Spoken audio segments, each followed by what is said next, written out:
He is kicked from the hero's party for being useless, but he turns out to have SSS-ranked skills in everything aside from fighting. Kurt is a 15-year-old boy from a village hidden in the mountains that no one has ever heard about. He always wanted to be an adventurer, so he came to the city and joined an S-rank adventure party, but only as their errand boy. While the other members of his party fight against powerful monsters, he gets knocked out even before the fight begins. Despite this, he is proud that he is a member of a party that is hailed as heroes by everyone, until one day, his party members tell him that he is fired. Kurt is aghast to hear this shocking news and asks what he did wrong, and the party leader tells him that he didn't do anything at all, and that is the problem. According to the laws of this world, there can only be 4 members in a party, and they need to fire him to make space for a high-ranking mage who will actually help them. Kurt tries to plead with the party leader to let him stay, only to get kicked in the guts and knocked out, making him realize that he is living the cliché story of the loser who is kicked out of the hero's party. Luckily, he doesn't keep whining and about it, and immediately reaches the temp agency in the next city to look for a job. Just as he enters the agency building, he meets an overexcited receptionist who immediately starts interviewing him for a job. She is surprised to learn that he was just fired from the party that was promoted to SS rank recently. Kurt gets depressed talking about it, but the receptionist cheers him up by saying that this will look great on his resume. After that, she takes him for an aptitude test to see if he has any hidden skills, but he gets a G for all the combat-oriented skills. Kurt is even more disheartened, and the receptionist tells him that the guy who can test his non-combat skills will come back next week. Kurt meekly tells her that he is flat broke right now, and the receptionist decides to give him another chance. She tells him to pick up a sandbag lying in the corner, and as Kurt does it, he finds the sand sucking in his mana. The bag starts growing incredibly heavy, and the receptionist tells Kurt to drop it. She tells him that since he has basic fitness and strength, he can do construction work to earn some money, and Kurt is glad to take up the offer. He goes to the construction site where a grumpy guy looks at his resume and then at his twink-like body, before agreeing to give him a job because they are extremely short-staffed. He tells Kurt that his task is to mix cement and repair the city walls with it, and if he can't use half a barrel of cement in 3 hours, he will be fired. The man leaves without waiting for any questions, and Kurt decides to put magic in the cement to make it stronger since it was common sense in his village. 3 hours later, when Grumpy returns to check on him, he is dumbfounded to see that Kurt has fully plastered 30% of the wall on his side and used up all the cement available to him. He can't believe that a noob can do all this in 3 hours, but Kurt takes his shocked reaction as anger and apologizes. However, Grumpy tells him to come to work for as long as he can and hands out his entire purse to Kurt, saying that he will send the rest of his payment over to the temp agency. Within 3 days, Kurt finishes plastering half the wall around the city by himself, causing panic amongst the rest of the workers. Grumpy notices this and tells Kurt that he doesn't have to come to work from tomorrow, because if he does that, there won't be anything left for those who need the money more than him. He gives him the rest of his payment and tells him to find work that fits his abilities better in the royal capital. But like any other self-doubting loser, Kurt thinks that Grumpy is saying all this only to send him away. He goes to the temp agency and tells the receptionist that he lost his job, when suddenly, they hear a tanned beauty arguing with another receptionist about a job offer.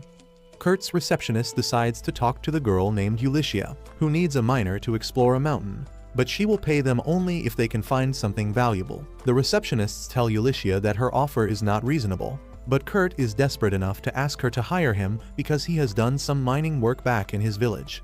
The receptionist warns him that there's a good chance that he will be paid, and even the girl says that she is looking for a strong dwarf and not a twink.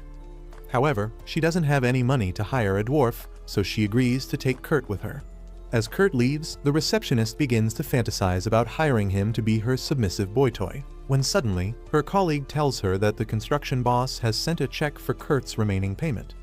The receptionist is flabbergasted when she sees that he has been paid 200 gold coins, and she trips on the sandbags. Her colleague helps her up while telling her that these are no ordinary sandbags but special devices to measure a person's magic capacity, but only people who are on the level of a royal mage can activate them. The receptionist decides to move the sandbags out of the way, but they don't even react to her, and she remembers how heavy they were when Kurt tried to lift them, making her wonder how strong he really is. On the other hand, Ulyssia takes Kurt to her base on the mountain and tells him that they are going to sleep in the same tent tonight. Kurt gets flustered because he won't be able to control himself sleeping next to a cute girl, and Ulysses goes crazy because he is the first guy who ever called her cute. After rattling him for trying to butter her up, she gives him his dinner, which is just a boiled potato. But Kurt still finds it delicious because it has been a very long time since someone else cooked for him. After that, they sleep in the same tent, and Kurt feels his sword rising as he sees Ulysses completely defenseless. However, being a gentleman and a wuss, he goes outside to rub a quick one out and then sleeps there. Turns out that Ulysses was just testing him to see if she should choose him over a bear, and she gets rizzed up by his character and cute looks. The next morning, she finds Kurt sleeping outside and then notices that he repaired her coat last night too.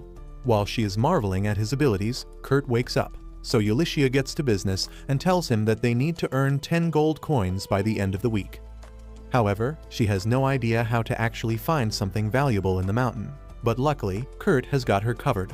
He uses his knowledge to quickly find a rock with crystals inside them that are worth 3 gold coins, and Ulysses can't believe her eyes. In just a couple of hours, Kurt gathers a lot of crystals, but he tells Ulysses that they won't sell for much since they are too small. And that is why he decides to turn them into magic crystals. Ulysses is shocked because craftsmen who can do that are incredibly rare, but Kurt is finished processing one before she even has the time to complain. She is shocked because it takes an hour to make even a small magic crystal, and this surprises Kurt as he begins to think about the masters who can use magic for a full hour and not get tired. Ulysses knows that they are not on the same page here, but she lets Kurt work on the magic crystals. Once he is done, she decides to go to the city to sell them, but Kurt opts to stay back so that he can explore the mountain a bit more. Ulysses goes to the night station and shows them the magic crystals. When they ask her about the documents of origin of the crystals, she shows them a pendant, and the knights freak out because the pendant means she is an adventurer working directly for the royal family. They immediately grant her the permission to use the teleportation device to go to the royal capital, unaware that Ulysses no longer works for the royal family now. Once she reaches the capital, Ulysses goes to her friend Mimiko to sell the magic crystals. At first, Mimiko says that the crystal is not worth much because it is not glowing too much. But when she examines it closely, she offers to buy the single piece for 10 gold coins. Ulysses is dumbfounded by this price, so Mimiko explains that the magic crystals have 10 times the mana inside them, and they don't even glow too much because they are not leaking any. Ulysses tells her that she has 49 more of those, and Mimiko buys all of them from her instantly. Once the deal is done, she asks Ulysses about the person who made the crystals, but she refuses to reveal Kurt's identity without his permission. Even when Mimiko uses her status as the royal court mage to command Ulysses, she stands her ground. In the end, Mimiko asks Ulysses to make sure that whoever made the crystals doesn't go to another country, and also to tell him that he can get a noble rank and the position of a court mage if he agrees to serve the kingdom. Ulysses agrees to her, but starts freaking out as soon as she leaves the shop.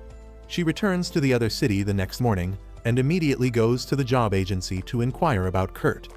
The receptionist tries hard to protect his identity, but Ulysses uses the royal pass to read his file. She is shocked to know the things he has already done, and then commands the receptionist to never share any information about Kurt to anyone else. She then deposits the entire amount she got from selling the crystals in Kurt's name and then heads to the mountain to check up on him. To her utter surprise, Kurt has built a house from scratch in one day, and on top of it, he doesn't think it is a big deal because people in his village used to do such things all the time. Once they enter the cottage, Ulysses tells Kurt that he has been offered the post of the director of Royal Magic Technology Research Lab as well as the title of a noble for the magic crystals he created. Kurt can't believe that, but when Ulysses asks him about his decision, he decides to refuse the offer because he doesn't think that he is fit enough to command others. Also, he tells her that he is enjoying working as a freelancer right now, and Ulysses suddenly starts feeling conscious. She tells Kurt that she got a lot of money from selling the magic crystals he made, but since she had no contribution in that, she took only 1 gold coin as her fee and deposited the rest in his account. That is why she asks Kurt to work for her again so that she can sell his magic crystals and earn the amount she needs in the form of her commission. He eagerly tells her that he found another good spot to dig out minerals and says that he will get his tools ready, but Ulysses asks him to wait, thinking that he must be tired. Kurt tells her that he got a full 6 hours of sleep, and that totally confuses Ulysses because she doesn't understand how he can do that despite building the cabin. However, Kurt thinks that she is upset because he slept too much since he only got 4 hours of sleep when he worked with the S-rank adventure party. After that, Kurt leads her to the spot he told her about and tells her to not dig any deeper than 50 meters. He leaves Ulysses at that spot and decides to keep digging at the place where they found the crystals earlier. A few hours later, Ulysses manages to dig a football-sized topaz out of the ground, and she is delighted because now she can earn money thanks to her own efforts. She then decides to check up on Kurt, and this time, she is sure that he must have dug a cave already. However, Kurt exceeds her expectations once again, and she finds that he has created a proper mine in the mountain, and even put glowing moss on the walls so that it doesn't need any additional light. Ulysses freaks out, and just then Kurt comes there with a crate of rocks in his hand. Ulysses eagerly asks him how work turned out for him, hoping that he wouldn't give her any more surprises. Kurt tells her that unfortunately he got a lot of useless stones and a little amount of the mineral he was looking for. Ulysses is low-key pleased on hearing that. But when Kurt tells her that the useless stones are called mithril, she is completely dumbfounded. Kurt says that in his village, they mined so much mithril that they just threw it away, and Ulysses feels her mind exploding because mithril is even more expensive than platinum and diamond. She falls to her knees in desperation, but then she asks Kurt what was the other ore he was looking for. As Kurt shows her a piece of the mineral called orichalcum, Ulysses recognizes it as the legendary mineral that is called the Metal of Gods. She asks him how did he find something so rare in this mountain, and Kurt tells her that orichalcum can be found anywhere in the world once you dig beyond 7 kilometers. Ulysses doesn't even have the energy to be surprised even more, and she just confirms that Kurt dug 7 kilometers deep into the ground and then returned to the surface in the time it took her to find one mineral. Just then, the golden rays of the sun enter the mine through the other side, and she realizes that Kurt dug a tunnel through the mountain while mining. But she accepts that as a very normal thing for him. Luckily, Ulysses can use the tunnel as a new path between the village and the nearby city as it cuts the traveling time down significantly. She decides to let licensed merchants use the tunnel to reach their destination quickly in exchange for a maintenance fee, which would be enough to cover her taxes and expenses. A couple days later, Kurt goes to the city where he runs into Bandana, one of the members of his previous party. Kurt gets excited to see her and asks if the rest of the party members are here too, but Bandana tells him that she has left the party. After Kurt was kicked out, the party struggled a lot in the missions and Bandana knew that they were done for. Then there was another incident where their party leader threw a tantrum after he didn't like the food of the most famous restaurant in the city. He trashed the place and left without paying the bill, and the guards started looking for him. He then ordered Bandana to find Kurt and bring him back to cook food for them at any cost. Bandana took his teleportation stone with the excuse of finding Kurt quickly, but she knew that the party leader was going to get arrested, and since their healer was summoned by the church, there wouldn't be any reason for her to return. However, she doesn't tell Kurt any of that and explains that she was fired too. He gets upset on hearing this because it means someone like him can never return to the party. He tells Bandana that he looked up to the party leader a lot, and she just scoffs because she knows something that no other member of the party knows. She decides to change the topic by telling Kurt that she is also a freelancer like him, and since they are in the same boat, they should help each other out. She tells him that one of her friends, who is an 8-leer Meister, one of the 15 master craftsmen of the kingdom, needs some help urgently. She asks Kurt to help them for her sake, and the little pushover can't say no to her. He follows the map given to him and reaches the workshop of the master craftsman, where a cute elf opens the door. Kurt gets surprised, thinking that this lowly is the 8-leer Meister, but she introduces herself as Michelle, the master craftsman's assistant. She happily takes Kurt inside as he tells her that he is here to help them on Bandana's recommendation. However, Kurt begins regretting it just as he enters the house, because it stinks worse than a bachelor's room. He finds that the entire place is covered in filth and Michelle tells him that she needs his help to clean it. Kurt realizes that he was called here just to help with the chores and not to help the master craftsman directly. Just then, the master calls Michelle to the workshop and she leaves Kurt to do his job. He immediately pulls out his cleaning gear and within 30 minutes, he turns the filthy kitchen spotless. After that, he decides to follow the direction Michelle went in and knocks at a door. A voice tells him to come inside, and Kurt obeys, only to find a girl changing clothes. He freaks out because of that, but the girl is completely unaware and defenseless. She doesn't mind Kurt staring at her as he nervously introduces himself, but then he notices a curse mark on her stomach. Kurt grows curious about it, and he asks for the girl's permission to inspect the curse mark. He thinks that she is in a terrible shape, but thankfully, she is still healthy enough to feel hungry. Kurt decides to cook something light for her and returns to the kitchen. On the other side, Ulyssia takes the mithril and orichalcum that Kurt mined to her friend Mimiko, who tells her that the total value of the rare minerals is over 50,000 gold coins. Both of them agree that it is a ridiculously huge amount, and Mimiko begins to wonder how such a monstrous kid has stayed hidden from the world till now. Ulyssia has no idea herself, but she reveals her plan to make Kurt an 8-Leer Meister, and then become his bodyguard to keep him safe. But the biggest problem in her plan is that Kurt underestimates himself a lot. On the other hand, Kurt has finished preparing porridge for the cursed girl when Michelle returns to the kitchen with her master Ophelia. Both of them are surprised to see the kitchen clean, and Kurt apologizes to Ophelia for using the kitchen without her permission. He tells her that he was preparing food for the cursed girl, and Ophelia makes him promise not to tell anyone about her. With that, she gives Kurt his payment for the day and sends him off, feeling careless about letting an outsider like him meet the cursed girl Lies. Ophelia then returns to Liza's room, who is her only student. After she helps her dress properly, Ophelia tells Liza that she will test the porridge for poison, but she tells her that it is not necessary because she trusts Kurt. Ophelia agrees to her requests, and then Liza eats the porridge. She likes it a lot, but then suddenly, she starts groaning in pain and falls to the ground. Ophelia panics, thinking that Kurt really poisoned the food, but as she starts running to find an antidote, Liza stops her. She suddenly springs back on her feet and tells Ophelia that she is cured and shows her that the curse has vanished. Ophelia can't believe her eyes because she had been unable to lift the curse, and the rate at which Liza got better is really suspicious too. She immediately heads to the capital along with Liza and goes to Mimiko's shop. Mimiko asks Ophelia the reason she came here, when Liza suddenly reveals her face to them, and both Mimiko and Ulyssia fall to their knees because Liza is actually the third princess of the kingdom. Ophelia explains that Liza's mother was from a neighboring country, and she is the only thing ensuring peace between the two countries. She was cursed by someone in an attempt to start a war, but today, the curse was suddenly lifted. Ophelia asks Mimiko to help her find who cast the curse, but Mimiko is more curious about how the curse was broken. Liza gladly tells them that it was because of a man named Kurt, and both Mimiko and Ulyssia freak out on hearing that he is involved in this case too. Ophelia then explains that Liza broke free from the curse after she ate the porridge made by Kurt, and Ulyssia wonders what other impossible things Kurt has done in the 6 hours she spent away from him.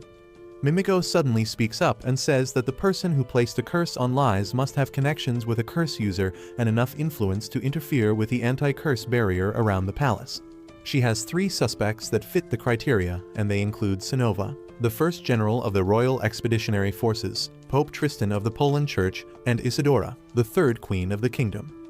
While Ophelia and Liza agree that Tristan and Isidora can tamper with the anti-curse barrier, they don't think that Sinova can do that.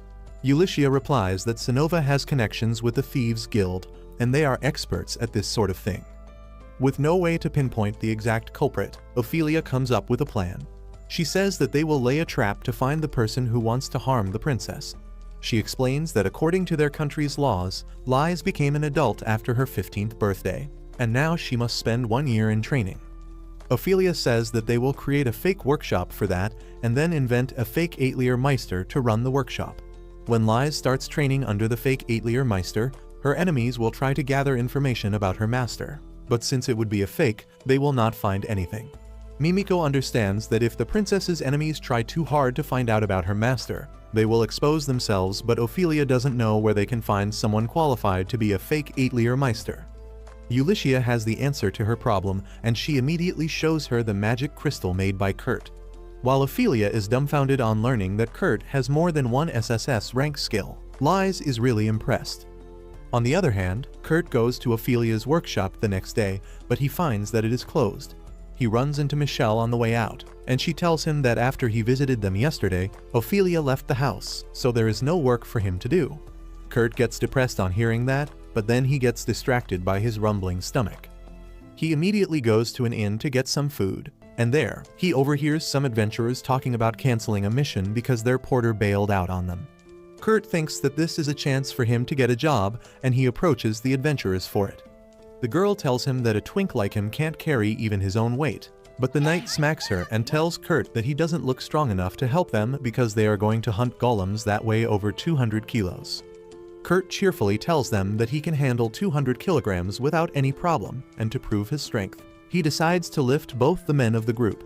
He first lifts the samurai and then the knight, who is in a full suit of armor, impressing everyone at the inn. After proving his abilities, Kurt manages to get the job of the group's porter for this mission, and once they are done with the introductions, he finds that they are nice people. He decides to try his best not to let them down, but as soon as they are about to enter a dungeon, he steps on a slime and gets stuck. The ranger Sina tells him to stab the slime's core to kill it, but Kurt can't do even that and stabs himself instead. Sina is really disappointed by the lack of his combat skills, but she defeats the slime for him. Kurt apologizes to her party for slowing them down, but they tell him that he shouldn't worry about it because his job is just to carry stuff, and it is their job to keep him safe. This is a completely new experience for Kurt because his previous party members used to get angry whenever he made mistakes. He starts crying because of that, but then he wipes his tears and resumes the mission. Once they reach the cave, Sina spreads glowing moss around to give them better visibility, and Kurt spots some fresh goblin poop. The adventurers tell him that they can handle a couple of goblins with ease, but they will have to run away if they come across a group. They move ahead with that, and Kurt finds something on the cave's wall, when suddenly, the adventurers spot a goblin. They kill it immediately, but the goblin calls its friends before dying. Soon, the sound of goblins starts coming from both directions, and the adventurers realize that they have no way to escape now. Kurt tells them that he has found a secret passage they can use to escape, but the adventurers decide to do something else instead. As soon as Kurt opens the secret door, Sina goes after him, saying that she will help him find the exit, but instead, she shuts the door. Kurt gets confused about what she is doing, but then the warrior and the samurai from the other side tell him that there is no way they can escape with goblins coming from both sides. That is why they have decided to stay and stop the goblins while Kurt and Sina find a way out. Kurt is shocked to hear this, and he says that he will help them fight too. But Sina tells him to shut up because he can't even kill a slime, and he will just be holding her friends back. Kurt is devastated as he realizes that the two adventurers are sacrificing their lives for him, and he can't even do anything to help them. But Sina tells him that they will survive. She tells Kurt that they need to find a way out quickly, but as she spreads the glowing moss around the room, she sees an iron dragon golem and freezes in terror. On the other hand, Ulyssia leads Lies to the inn where Kurt is staying, but they don't find him in his room. Suddenly, Bandana appears outside the room and tells them that Kurt went to a cave in the north with an adventurer party. Ulyssia rushes outside to see who is talking, but by the time she reaches there, Bandana has vanished. Ulyssia thinks that it might be a trap, but she is worried about Kurt more, so she decides to go to the caves to search for him. Lies says that she will join her because she knows enough magic to protect herself, and Ulyssia has no choice but to let her come along. They soon reach the cave, and Lies can identify Kurt's footprints on the floor. Once the hard floor begins and the footprints end, she uses a magic spell to boost her senses, and Ulyssia thinks that the princess will improve her hearing to find Kurt. However, this obsessed simp enhances her sense of smell instead and sniffs the walls to find the direction Kurt went in. Ulyssia is both appalled and jealous of Lies now, but then she suddenly hears some sounds coming from a distance. She realizes that someone is fighting with goblins ahead and decides to help them, so Lies boosts her strength with magic. Ulyssia rushes ahead and saves the two adventurers who are surrounded by goblins, leaving them awestruck. On the other hand, Sina undergoes a mental breakdown because of the iron dragon golems in front of her. She knows that the golems will attack them as soon as they try to get past them, and that means that her party members risk their life for nothing.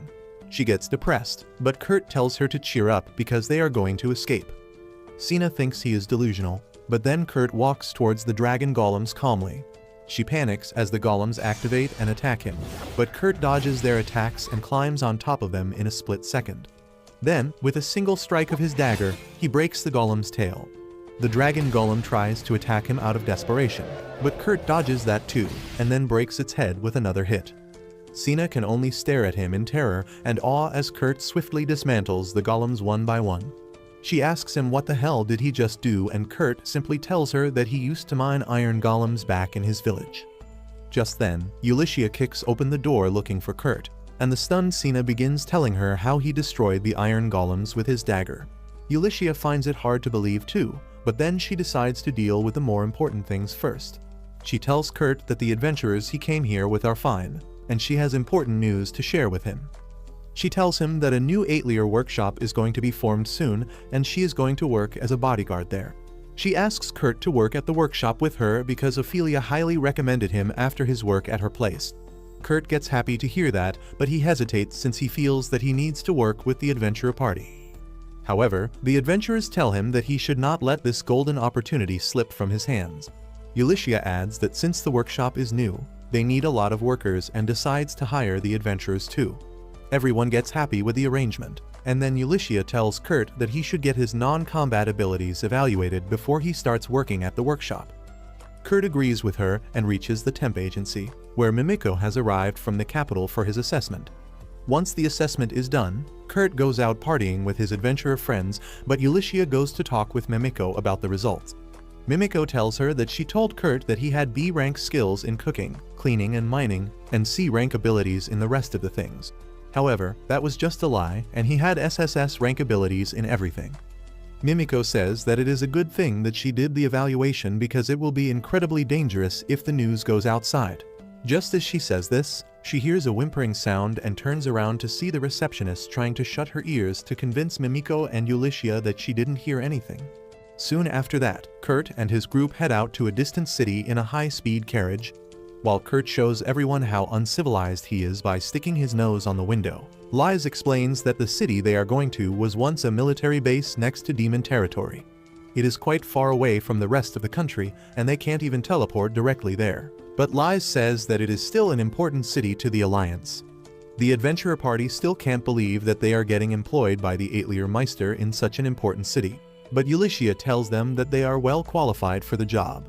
The warrior Cans and the samurai Danjo are glad to hear that, and they ask about the 8-layer Meister they are going to serve, but that leaves Ulysses speechless, and she somehow makes excuses about the Meister being busy with some sudden work. Meanwhile, Sina doesn't believe that they are qualified to work with an 8-layer Meister. She thinks that Ulysses only offered them this job to shut their mouths, and she is determined to protect her brother and Danjo if they are ever in danger.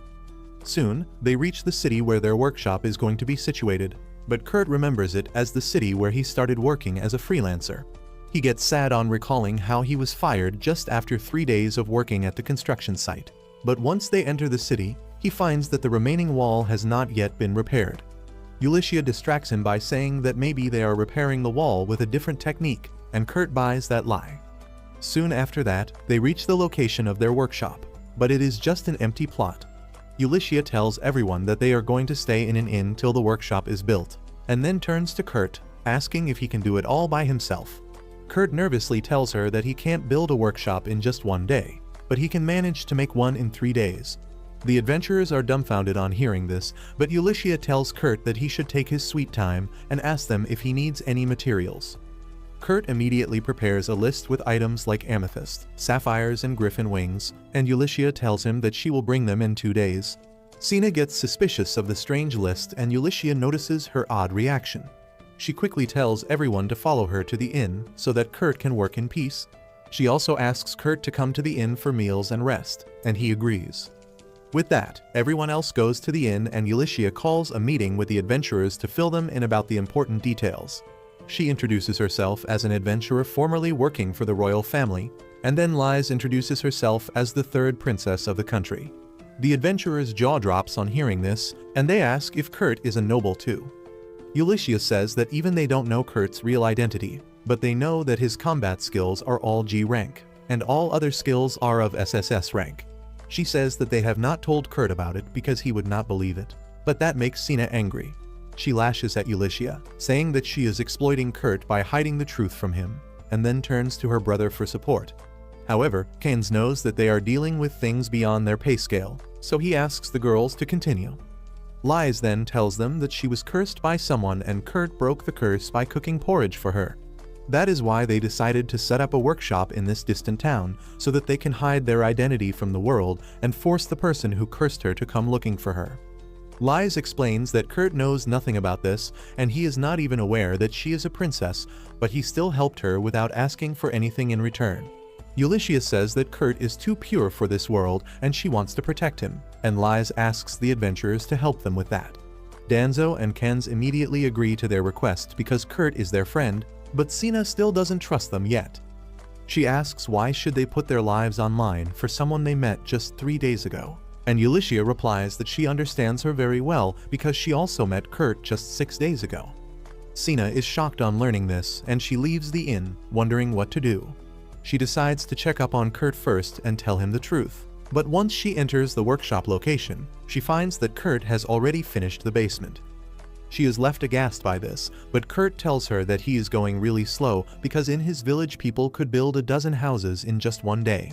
The shocked Sina asks Kurt if he doesn't hate work being shoved on him, and he replies that he likes it a lot because everyone in his previous party called him useless, but now he has the chance to be useful to everyone.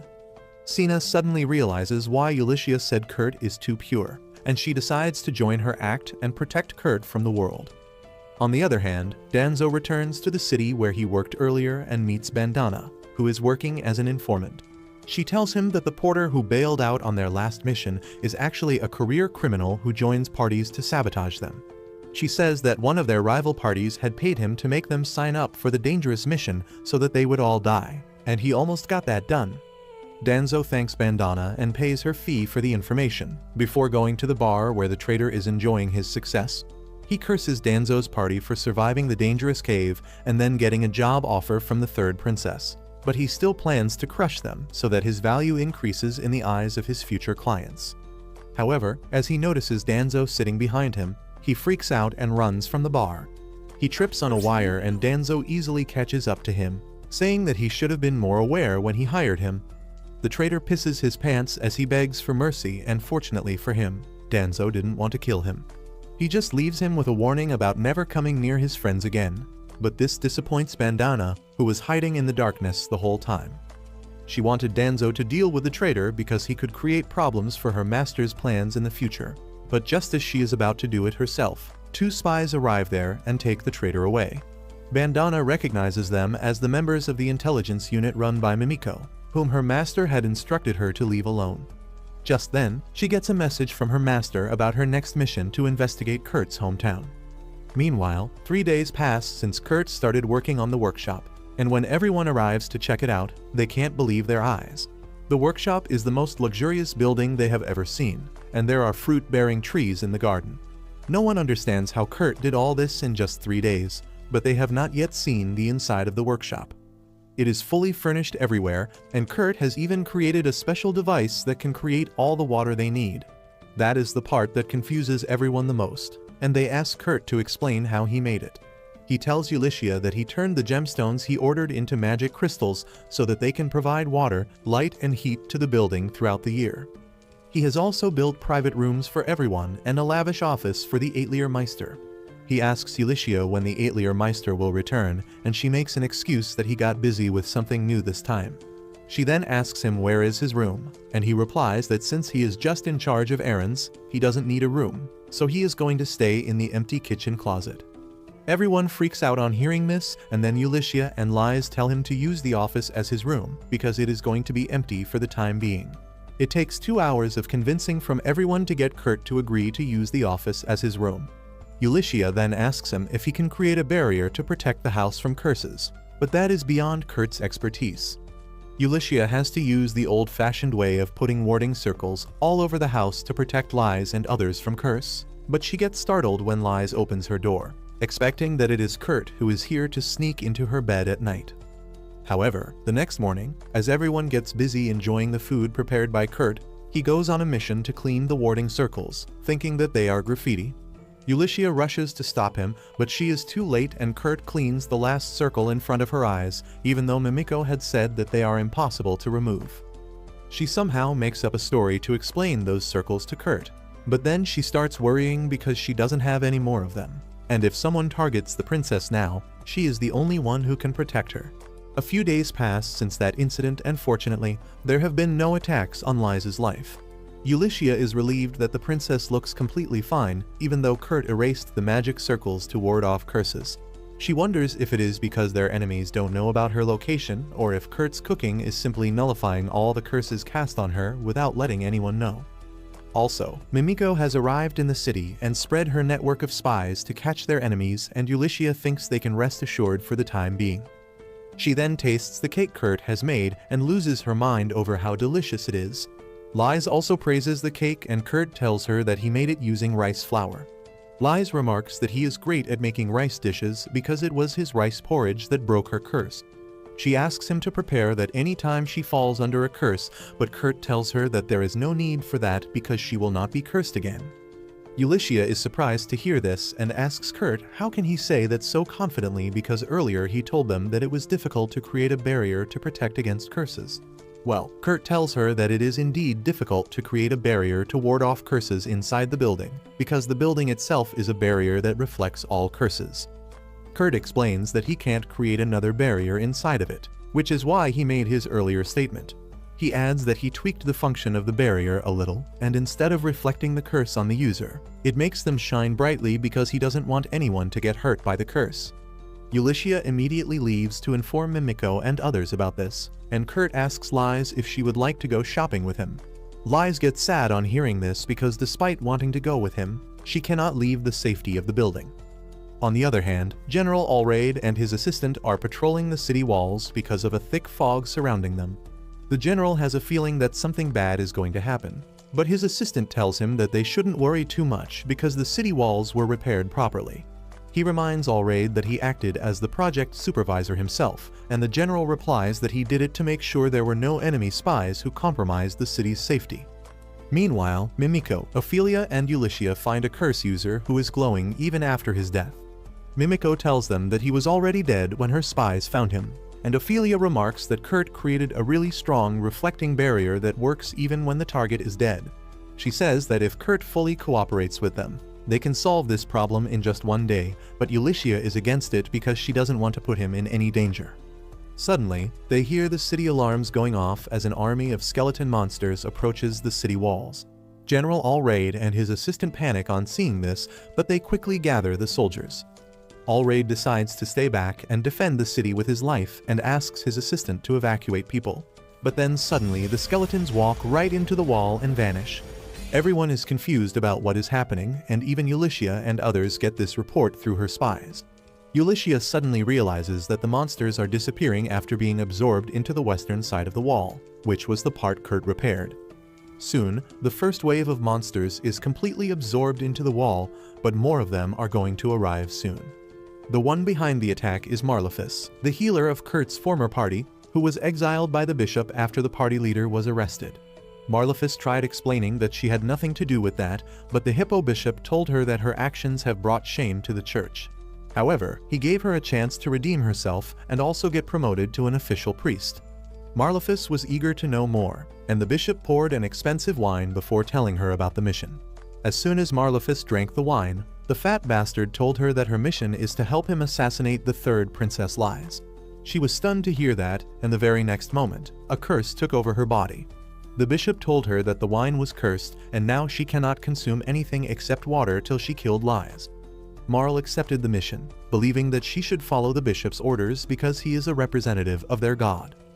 However, she soon realized that the bishop had made a deal with the demon to assassinate Lies, but it was too late to change her decision by then. In the present, the demon absorbs her magic power to summon more skeletons, and Lies realizes that she has been set up as a sacrifice.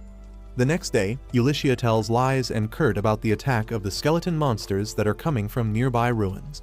She says that the moment the skeletons touch the wall, they were destroyed, and Kurt replies that it is common sense in his village that skeletons are purified when they touch walls.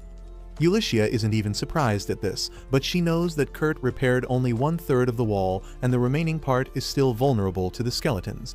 She suddenly gets an idea and tells Like and Kurt to stay inside the building while she goes to the ruins and cleans up the source of the monsters. Kurt volunteers to go with her, but Ulyssia tells him that he can't even fight, and his main job is to protect Lies. She then goes to the storeroom and pulls out the magic crystals made by Kurt because her plan involves using them against the monsters. After that, Ulyssia takes Mimiko and Ophelia to the Knight's barracks, where Allraid is busy coming up with a strategy to defend the city. He is surprised to see so many high-profile people here, and Ulyssia tells him that they are all here to keep Princess Lies safe.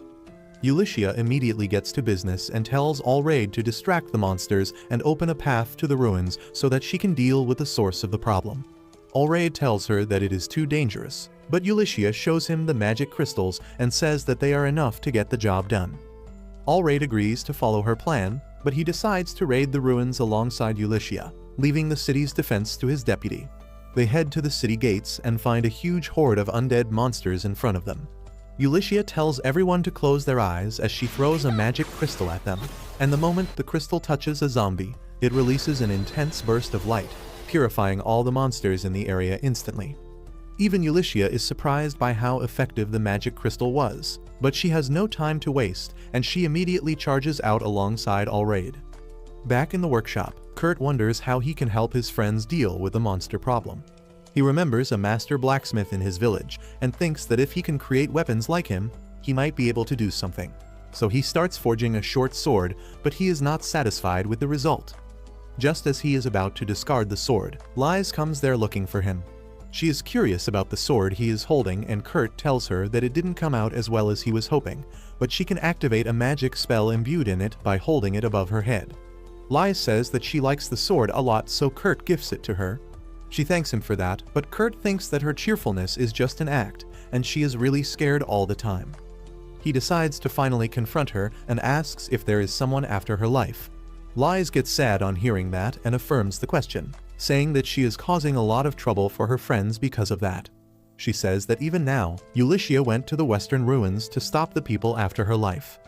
Kurt suddenly remembers that he once went to the same ruins with his former party, and it was the perfect place for drawing on the walls. He thinks that the one after Liz's life is the small graffiti monster that Ulysses told him about, and he wonders if he is so weak that he can't even fight it. Liz tells him that she also wants to fight her enemies so that her friends don't have to risk her life, and Kurt sympathizes with her because he also feels powerless. He tells Liz that they should go to the ruins and defeat the monster themselves, but she is not so sure about it. She tells him that the monsters have surrounded the city from all directions, but Kurt tells her that they can always find new ways to reach the ruins and deal with the enemies. Liz gets dressed to go to the ruins because she needs to serve the look before fighting. She then looks at the knife that Kurt just gave her and remembers that he told her that it has a magic spell that activates when she holds it over her head. She is curious about the magic, so she unsheaths the knife and holds it over her head, but nothing happens, and then Kurt tells her that they should leave now. However, just as she turns around, she sees something surprising. Meanwhile, Ulysses and Allraid fight through hordes of zombies as they try to reach the ruins. They keep getting overwhelmed by the zombies and other monsters, even though the vice captain is distracting most of them. Ulysses thinks that they need to hurry up and find the source of all these monsters when suddenly, she hears Allraid groan in pain. She turns around to see him injured, but as she tries to go and help him, a bunch of monsters gang up on her. She is about to reach for a magic crystal when suddenly, the adventurers hired by their workshop come to support her, while Cans and Danjo help fight the monsters, while Cena confirms that the monsters are indeed coming from the ruins ahead and they must be located somewhere underground.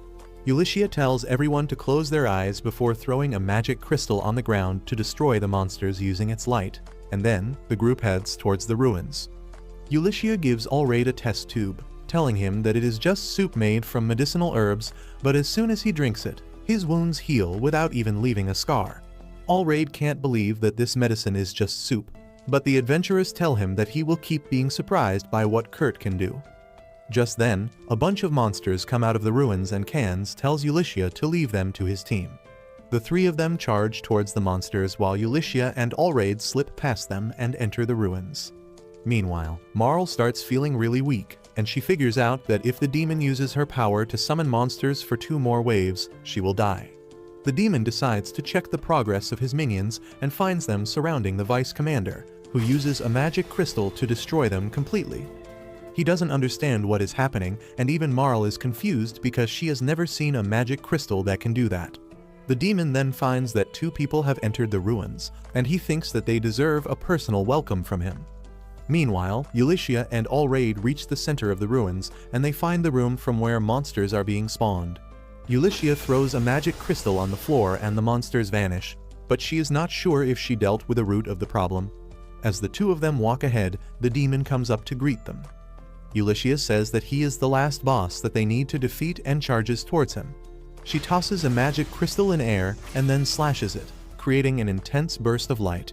However, that is not enough to exorcise the demon, and he tells Ulysses that her attack would have been very dangerous for him if he didn't have infinite lives. Just then, Allraid attacks the demon lord, who doesn't even bother dodging because his wounds heal instantly. He tells Ulysses and Allraid that they are not bad for humans, and then shows them a visual of the knights struggling against the monsters. The demon calls them stupid for risking their life to protect the city and the princess, but Allraid declares that his knights will never let a demon do whatever he pleases. The demon decides to defeat them completely and summons some powerful monsters, saying that the adventurers at the gate of the ruins won't be able to stop it, and the monster will eventually reach the city wall and destroy it. Ulysses and Allraid attack the demon while he is in the middle of his villainous monologue, but the demon just picks up its head and reattaches it like he is made of Lego. Ulysses starts getting afraid now because no matter what they do, they can't seem to hurt the demon, and if his monsters really breach the city's defenses, a lot of innocent people will die. The demon enjoys the look of despair on her face and tells her that her fears will soon come true. Meanwhile, Marl is really exhausted and hungry in the summoning room. She doesn't have the strength to run away or to erase the magic circle, and she wishes to eat Kurt's homemade cooking one last time. Suddenly, she hears Kurt's voice, saying that they should dig around here, and she thinks that she is hallucinating him. However, moments later, Kurt breaks through the floor of the ruins and climbs up. He is surprised to see Marl there, and she is surprised as well. Kurt then helps Lies up, and Marl thinks that Kurt knows that she is behind the assassination attempt on the princess, and he brought the princess here to convince her otherwise. Lies asks Kurt about the woman lying on the magic circle, and he tells her that she is a nun and the healer of his former party. Marl says that she is a former nun because she has been exiled from the church, and Kurt asks if this is why she was targeting Lies. Marl decides to tell him the truth that Bishop Tristan is behind this, but Kurt doesn't even hear her out and asks if she went crazy because of being fired and started drawing weird circles everywhere. Marl is confused, but Lies hears everything, and she realizes that the true enemy is the bishop. Kurt lashes at Marl for graffitiing everywhere, and Lies thanks him for getting angry on her behalf. Marl doesn't even understand what the two morons are talking about, and then Kurt asks her where is Ulysses, because she should have come here already to clean this stuff up. Marl tells him she is upstairs, and Kurt decides to meet with her. He tells Lies to stay here because she would be safe, but she volunteers to go upstairs and meet up with Ulysses instead. She tells Kurt that he doesn't need to worry because the one targeting her is right here, and she has the knife he gave her earlier. As the princess leaves, Marl wonders how dumb can Kurt be to send her to her death, but then he prepares a mop to wipe the magic circle. Marl thinks that he can't do it, but Kurt cleans the magic circle with just one swipe, breaking it. The demon feels it too, and he is forced to dodge the attack from Ulysses and Allraid because he is no longer invincible. They both realize it, and Ulysses tries to use a magic crystal against him, but the demon quickly hits it away from her hand. The demon declares that he will kill them quickly now, but just then Lies arrives there. Everyone is shocked to see her, but the demon doesn't waste any time and stabs her with a precise attack to her heart. Lies falls to the ground, and Ulysses panics. The demon laughs, saying that the princess was stupid enough to help him complete his job. But just then, Lies's body turns into butterflies made of light. Everyone is confused by what is happening, and then the real Lies appears behind Ulysses and Allraid.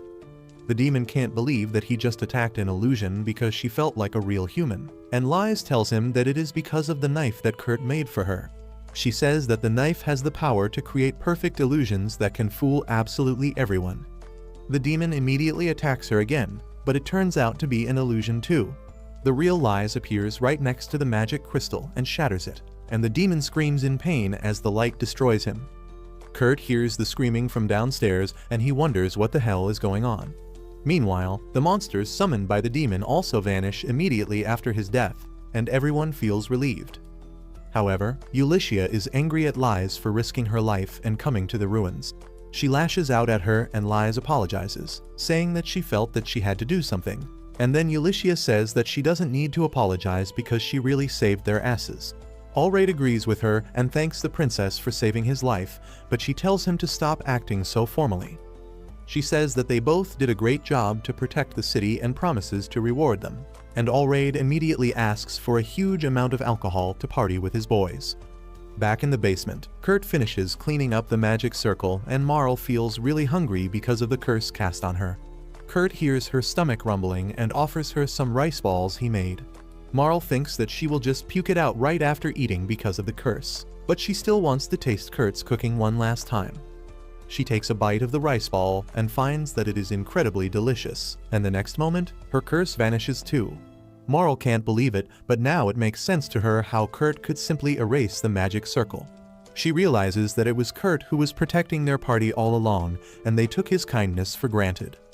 She begins crying tears of regret and apologizes to Kurt, and he tells her that it is fine since she has learned her lesson. Just then, Lies and Ulyssia arrive there, and before they can reach Marl, two spies from Mimiko pop out of the hole to arrest Marl. As they take her away, Marl hopes that Kurt will defend her, but he just promises to bring her favorite bread to her when she is in prison. After that, Lies and Kurt check up on each other and Ulyssia can't believe that these two clueless buffoons saved her. Anyway, she puts her arm around Kurt and tells her that they should head home. Later that night, a party is thrown for all the knights, and they keep eating food with full focus. Kurt gets worried because he cooked the food and to him, it seems that the knights are forcing themselves to eat the food because they are not even talking. He nervously asks if he should prepare something different, but Allraid tells him that he doesn't need to worry because the food is so delicious that the knights can't focus on anything else. Kurt is glad to hear that, and he thinks that the supervisor from his construction job is a nice dude. However, when he learns that he is actually the general of the city, he is really shocked. Allraid asks him if he likes this city and Kurt says that he really loves it because it is a nice place to be. He says that it must be because the general is so good at managing it. But then his assistant comes there and says that Allraid sucks at admin jobs. Allraid just elbows him into silence, and then suddenly, a fireworks show starts. Everyone is mesmerized by it and Kurt is glad to hear their reviews because he was the one who prepared the fireworks. Suddenly, Allraid and his assistant notice that their wounds from the battle today have healed and Kurt asks why are they so surprised because it is common sense that wounds vanish after a good meal. Soon after that, Kurt and others take a carriage to reach a nearby village, but he falls asleep during the journey and dreams of his childhood. 10 years ago, when he was a cute kid in his mysterious village, he met a dragon girl, who was the daughter of a traveling merchant that often came to their village. The young Kurt excitedly went to talk to her, but she didn't respond no matter what he said.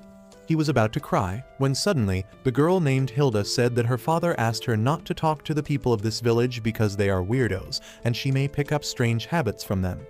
She declared that she was just talking out loud to herself and Kurt was really happy to hear that she was using a loophole to talk to him. Soon, they became good friends and Hilda completely forgot about her father's advice as she started playing with Kurt. They rode a golem to the nearby mountains because Kurt wanted to show her a rainbow-colored flower. But Hilda got down before him and ate some red berries that looked tasty. Unfortunately, the berries were poisonous and she immediately collapsed on the ground. Kurt rushed to her side and found what happened, but luckily, he knew how to create a medicine for the poison. With the determination to save Hilda, he created the medicine and then decided to feed it to her with a kiss. Just as he reaches this part, Ulyssia asks him to wake up because they are at their destination. Ulyssia then goes to talk to the village chief, who is freaked out because of the lack of water in the village. He says that they don't have enough to drink and at this rate, they will never be able to grow crops to feed themselves. Ulyssia looks at the map and notices that there is a huge water reservoir in the nearby village and they can connect it to this village. The village chief frantically tells her that he tried that, but the neighboring village refused to share any water with them, and now they have to rely on the power of their workshop to save everyone. Ulyssia returns to the inn after that, and she finds Danzo on guard duty while everyone else has gone uphill to help an old bird tamer with his back pain. Ulyssia thinks that is odd and over the top, but it is none of her business. She tells Danzo that she is going to the nearby village to negotiate sharing water with this one. But once she reaches there, she finds that they are in a terrible state too because their water reserves have almost dried up. As Ulyssia consoles their crying village chief, a bunch of villagers come running to inform her about an emergency at the top of the hill. Ulyssia immediately rushes there and finds a huge lake there. She runs to Sina and Cans, confused about why the villagers were crying about water when they have such a big lake. They tell her that the lake was not here a few moments ago, and as Kurt approaches them with a smile, Ulyssia immediately understands what happened. He tells her that he was taking care of some birds and they looked thirsty, so he drew some groundwater. He asks Ulysses if she finished her mission, and before she can give him an answer, the heads of the two villages come there. They fall to their knees and begin thanking Ulysses for saving them so quickly. She tries to console them, and Kurt thinks that Ulysses is amazing because she solved the problem in the time it took him to dig a well. With that, the party returns to their base.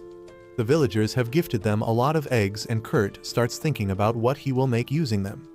At the same time, Lise visits the house of a noble named Margrave Takon, who honestly should have been named Jabba the Hutt instead. While they have dinner and make small talk, Lise thinks that Takon has authority and power equal to a duke, but his finances are not always in the best condition, so he has to rely on external help. He also has great connections to nearby kingdoms, and he wants to win her over to his side to further strengthen his position. Lise plans to be sharp and cunning to beat Takon at his own game, and tells him that today, she is not here as a princess, but as a representative of her Aetlier Meister. Takon says that he heard that they used up all the magic stones that can wipe all monsters in a range of 500 meters. Lise knows that he is just trying to get information on Kurt, so she says that the stones were not as powerful as the rumors made them to be, and Takon immediately changes his strategy. He says that the town they are stationed in has no name yet, and Lise affirms, saying that the governor will decide the town's name once they are appointed. It is Takon's job to nominate the governor, but he tells that he is having difficulty finding the right person for the job because the town is near demon territory and the knights there are also hard to control. That is why he wants to appoint the Aetlier Meister as the governor instead. Lise panics on hearing that because Kurt doesn't even know he is the Aetlier Meister yet, and if he becomes the governor, he will have to come out in public. She says that she can't decide the matter herself, and Takon replies that since she is representing the Aetlier Meister, she should have the power to do so. Lise panics even more on hearing this, and then Allraid also supports Takon's suggestion to make the Aetlier Meister as the new governor because he doesn't know they are talking about Kurt. Lise still tries to change Takon's mind, but he asks her if there is any personal flaw in the Meister that makes him unsuitable for the job. Lise gets triggered on hearing this and declares that their Aetlier Meister is the most skilled and noble person in the entire world. But only after speaking that, she realizes that she got played and Takon got what he wanted. Once Lise returns to the mansion, she tells Ulysses about what happened and gets scolded for being fooled. Lise feels bad about that, but there was no way she would let someone slander Kurt's name. She then asks Ulysses where is Kurt right now, and she replies that he is raising a child. Lise panics on hearing that Kurt has a baby, but she is ready to adopt the kid to be with him forever. Ulysses sighs at this beta simp and tells her that they actually got some eggs for helping a village, and one of them turned out to be fertilized, so Kurt is looking after it right now. Lise is relieved to hear that, and then Ulysses says that knowing Kurt, a bird who gives golden eggs will come out of the egg. Lise agrees with her, and just then, they hear Kurt screaming that the egg has hatched. On the other hand, Mimiko is overwhelmed with paperwork and reports from her spies. She finds that the bishop who made a deal with the demon was assassinated inside the church, which makes her believe that he was not actually the one pulling the strings. She has not yet killed Marl because she wants to keep her alive for Kurt. Speaking of Kurt, she receives a report about what hatched out of his egg, and she completely loses her mind on reading it. Back in the mansion, Lise and Ulysses go to see what came out of the egg, and they can't believe their eyes when they see Kurt holding a girl looking exactly like him in his arms. Ulysses holds a meeting immediately, and everyone is aghast to see Kurt holding the girl. He says that she hatched from the egg, looking like this, surprising them even more. The girl then suddenly starts playing with Kurt and calls him Papa, and Ulysses decides to break the harsh news to him. She says that even a moron like Kurt should know that humans are not born of eggs, and he affirms. She says that the girl is probably a monster that made herself look like him to fool him. Ulysses tells Kurt that the girl will probably kill him and everyone else if they don't deal with her immediately, but he refuses to let her go. Ulysses takes the girl away from him, but Kurt latches onto her arm, saying that the girl is not a bad monster and he can raise her. Ulysses refuses to be swayed by his words, but then the girl calls her mommy, and she immediately folds. She begins picturing a married life with Kurt, but an angry Lise snaps her out of it. She takes the girl in her arms, and when she calls her mom as well, Lise loses her senses and drops her. Luckily, Cena catches her and the girl calls her sis, which makes her happy too. While Lies and Ulyssia try to get the girl to call them mommy once again, Can stops them, saying that his party will also help in upbringing the girl, and they will make sure that she doesn't turn into a bad person. Well, Ulyssia can't say no to that after everything that happened, and she agrees to let the girl stay. Lies says that they should give her a name now, and they start brainstorming immediately. Both Lies and Ulyssia want the girl's name to be a mix of their name with Kurt's, but when the girl wakes up and calls for her mommy, they both rush to her side and forget their differences. They are willing to compromise now, and Kurt is impressed by the girl's ability to bring peace to everyone. He suggests that they name her Akiri, because in the language of his village, it means an area that connects 3 points, and the girl is connecting the 3 of them. Both Ulyssia and Lies like the idea, and they go ahead with the naming. They call the girl by her new name, and Akiri is delighted to hear that. Later that night, Ulyssia is sleeping with Akiri in her lap, when suddenly, one of Mimiko's spies arrives there. She wakes up and hands him an envelope containing the sample of Akiri's hair and saliva to hand over to Mimiko, so that they can learn more about her. The next day, Kurt makes a playroom for Akiri, but Ulyssia makes him design it so that it can double as a prison. The walls are made of mithril, there are no windows, and the door cannot be opened from inside either. She feels bad for making Kurt create such a place for Akiri, but she wants to take no chances until she receives a report from Mimiko about the girl's biological origin. Akiri plays with Sina and then asks Kurt and Ulyssia to join her too, but they tell her that they have work to do. Kurt promises that he will come to play with her as soon as the work is over, and asks her to be a good girl and play with Sina. Soon, Kurt and Ulyssia head to their next job, and seeing him look a bit down, Ulyssia encourages Kurt that they should finish the job quickly so that they can return to Akiri. He affirms, and just then, they hear Akiri's voice too. They immediately check inside the carriage to find Akiri there, and Ulyssia's jaw drops on seeing this. She asks the girl how can she be here, and she replies that she went F-whoosh and came here. Neither of them understand what she means, but Ulyssia panics, wondering what should they do now. Kurt says they should return to the workshop because everyone must be worried, but just then Ulyssia sees the spy from yesterday. The spy disguises herself to look like an ordinary person, and Ulyssia goes to talk to her, telling Kurt that she will ask the woman to relay a message to the workshop. Kurt thinks that Ulyssia is really responsible, and even when she was trying to take Akiri away from him, she was just thinking about his safety. He wonders how can he help her because if Akiri turns out to be a monster, he won't be able to do anything.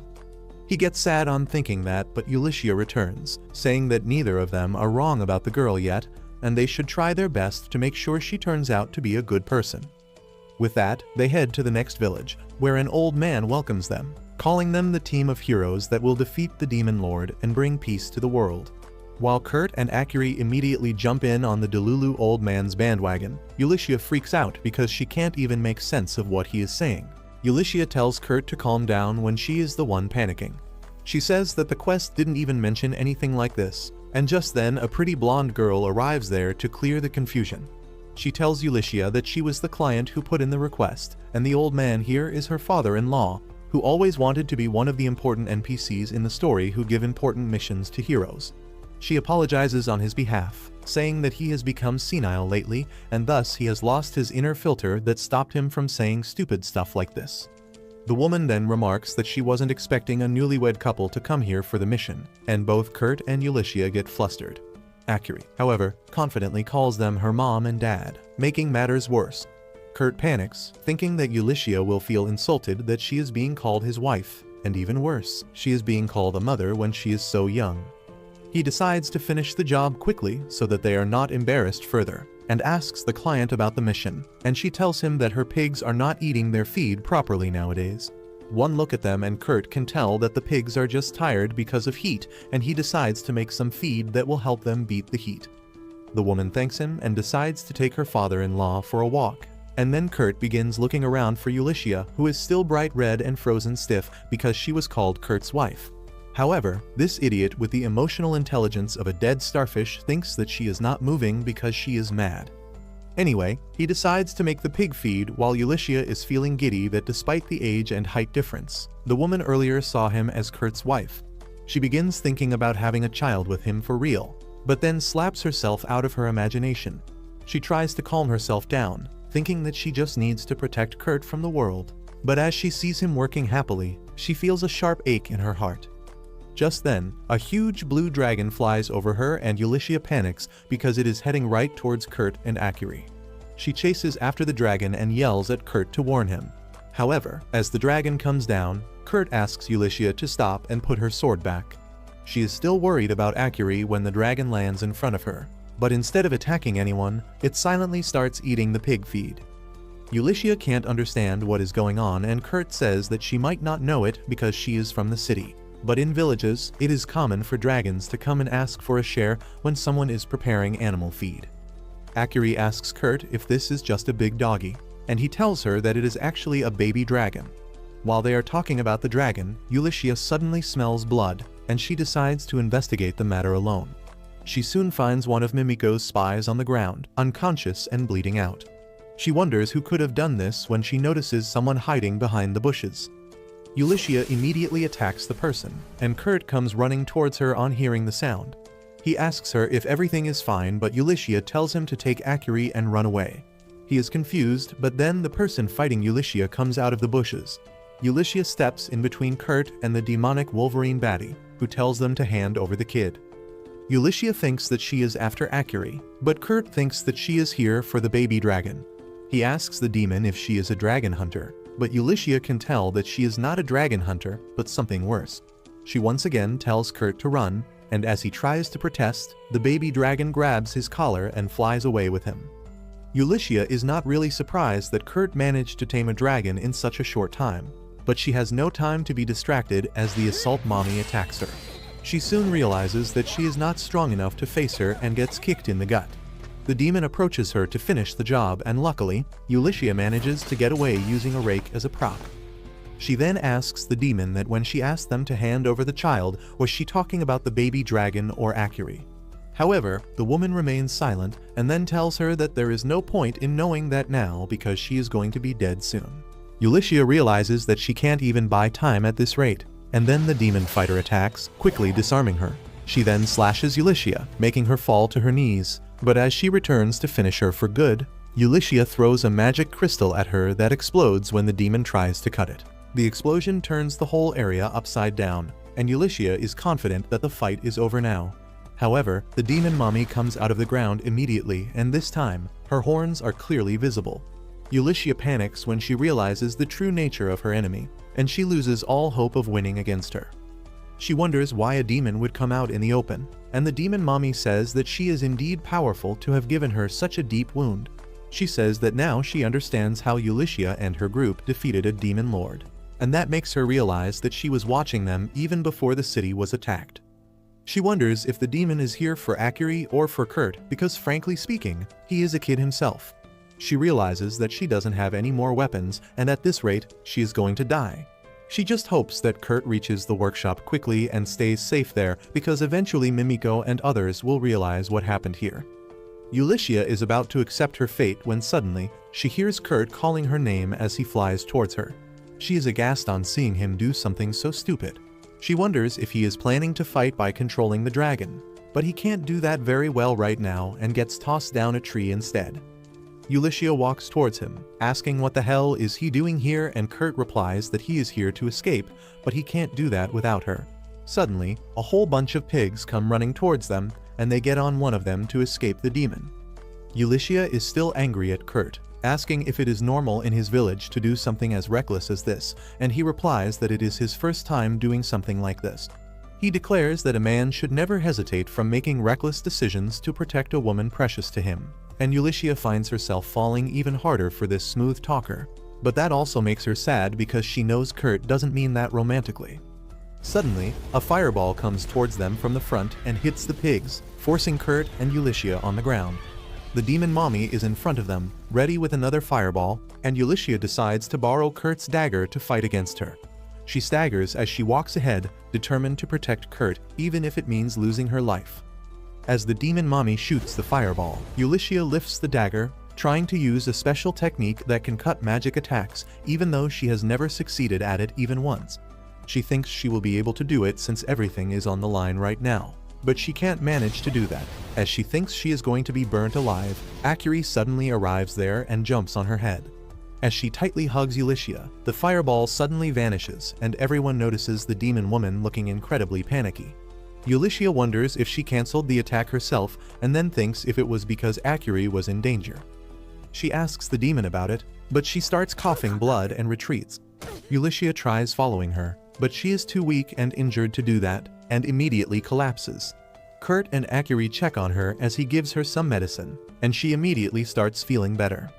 As Ulyssia tells Akiri that she is fine, she suddenly springs up, asking how the hell did Akiri fall on top of her. Kurt tells her that she didn't fall or fly, but rather teleported above her. This surprises Ulyssia because the only way to do so is using big teleportation stones. No magician has succeeded in teleporting through a spell, but Akiri did. Ulyssia asks her if she can do that again, but Akiri cannot do that. Kurt is also concerned about the woman who attacked them, and Ulyssia wishes that they don't see her again.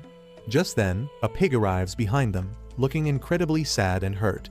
Kurt panics, realizing that his job was to take care of the pigs, and he immediately heals all of them before the client arrives. Soon, the pigs are back in their pen, looking as healthy as ever. The blonde woman is really happy to see this, and she thanks Ulyssia before asking her where her husband is. Ulyssia makes an excuse for Kurt, who has gone to return the baby dragon to its parents, but on the way, he sees something and decides to change his plans. Meanwhile, Ulyssia and Akiri begin to head home, when suddenly, Kurt comes towards them, still riding the dragon. Ulyssia asks why has he not returned the dragon to its parents yet, and then, she notices the demon woman unconscious on the dragon's back. She experiences cosmic levels of confusion as she wonders what is going on, and then Kurt begins to explain the story. He says that when he spotted the woman from the sky, he landed the dragon to help her. He found that she was heavily injured but still breathing, so he decided to make some medicine to help her. The woman woke up and called him a fool for helping an enemy, but Kurt told her that since she cancelled her attack and did not kill Ulyssia and Akiri, he has enough reasons to save her. He then finished the medicine and tossed it to her, telling her that she would die if she didn't take it. The demon woman took the medicine, but she immediately started feeling weird. She fell to the ground and Kurt apologized to her, claiming that he mixed a sleeping drug in the medicine because he is a coward who can't face her properly. He told her that she would be out cold for at least 3 days, and then lashed at her for attacking a dragon that was attached to a human. The demon woman was confused about what he meant, but Kurt thought that she might not be able to understand him. He thought out loud that just because this woman has horns too, he is not the same as his childhood friend Hilda. As soon as the demon heard that name, she tried to reach Kurt to talk, but the medicine kicked in just then, and she passed out, so he carried her here. Back to the present, everyone returns to the mansion, and Kurt tells Akiri to apologize to Sina and others because they must be worried when she suddenly vanished earlier. Just then, Sina and Lies come running to greet Akiri, and Ulyssia just watches them from a distance. Another person comes out of the mansion after them, and he gently welcomes Ulyssia and Kurt. They wonder who the hell is he, and then Lies introduces him as their Atelier Meister, shocking both of them. If you liked this video, please consider subscribing and watch the video on your screen next.